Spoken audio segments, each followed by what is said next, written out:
Alors si quelqu'un maintenant, il a mis un tzitzit ou un talit et il n'a pas vérifié ce qu'il était kasher ou pas, par exemple les fils qui sont déchirés, qui invalident, on verra plus tard ce qui invalide ou pas le tzitzit, donc c'est complètement plus pas soul. Et donc il a mis ce tzitzit, il a fait la bracha dessus. Et quand il s'en rend compte, maintenant, il va devoir enfiler un nouveau talit pour pouvoir faire cette fila.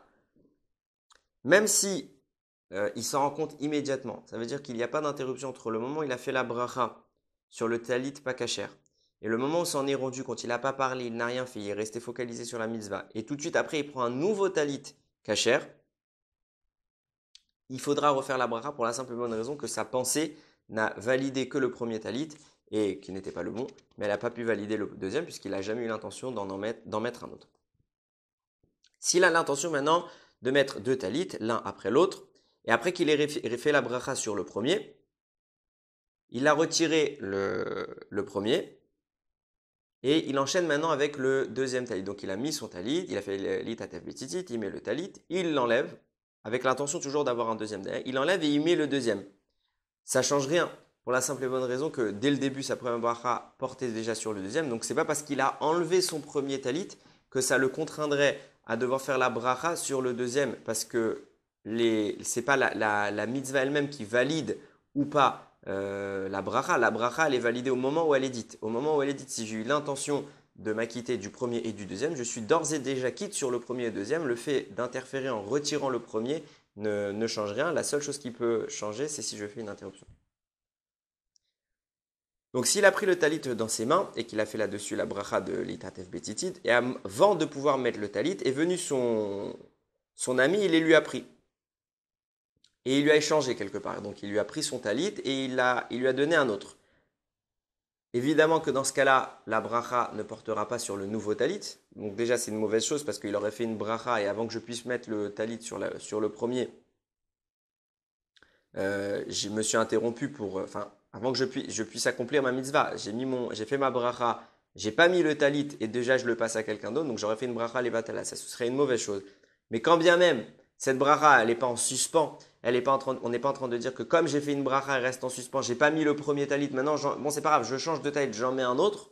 Ça s'appliquera pas, on transposera pas la bracha que j'ai eu l'intention sur le premier talit sur le deuxième, puisque dans ce cas-là, j'avais ni l'intention d'acquitter le deuxième, et évidemment que ma bracha n'a porté sur rien.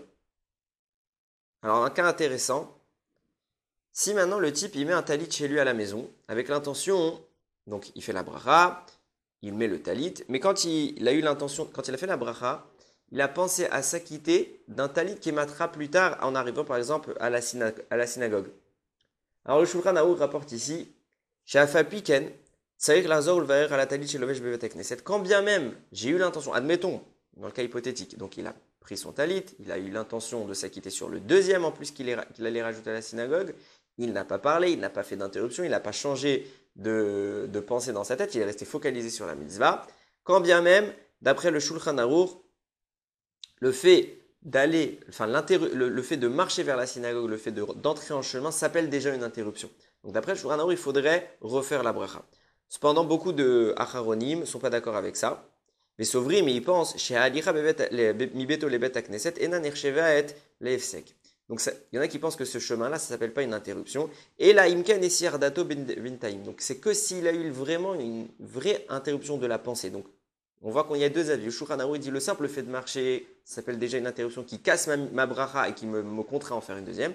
D'autres disent non, le chemin n'est pas une interruption. Il n'y a que si j'ai eu une interruption de la pensée, mais si j'arrive à me focaliser sur la mitzvah tout le long de la route, l'interruption n'est pas validée et donc j'aurai pas à devoir refaire la bracha. Alors comment on agit nous aujourd'hui? Mi pene chez klal ou beyadenu, on a le klal chez safek brachot laquelle, on a toujours la règle de safek brachot laquelle. On est dans un cas entre le Shulchan Aruch qui dit quelque chose et beaucoup de acharonim qui ne sont pas d'accord avec ce qu'il a dit, donc on a une divergence d'opinion. Et donc dans ce cas-là, afilu negad orat Shulchan Aruch, même si c'est le Shulchan Aruch qui nous a demandé de refaire la bracha, puisqu'on a un safek brachot, on ne refera pas la bracha.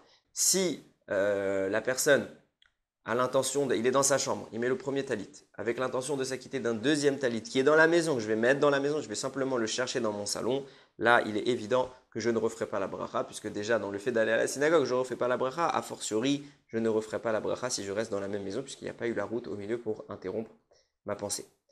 Celui, évidemment, on va conclure avec ça, celui qui met son talit à la maison et qui a un autre talit à la synagogue et qu'il veut s'acquitter d'après toutes les opinions, comme ça il est tranquille, il pense explicitement, lorsqu'il mettra son premier talit, d'exclure de sa bracha le deuxième talit, comme ça il est clair que la bracha ne l'a pas acquitté, comme ça quand il arrive à la synagogue, il est tout à fait en mesure de réciter la bracha sur le nouveau talit qu'il veut ajouter à lui. Baruch Adonai l'olam, Amen ve Amen.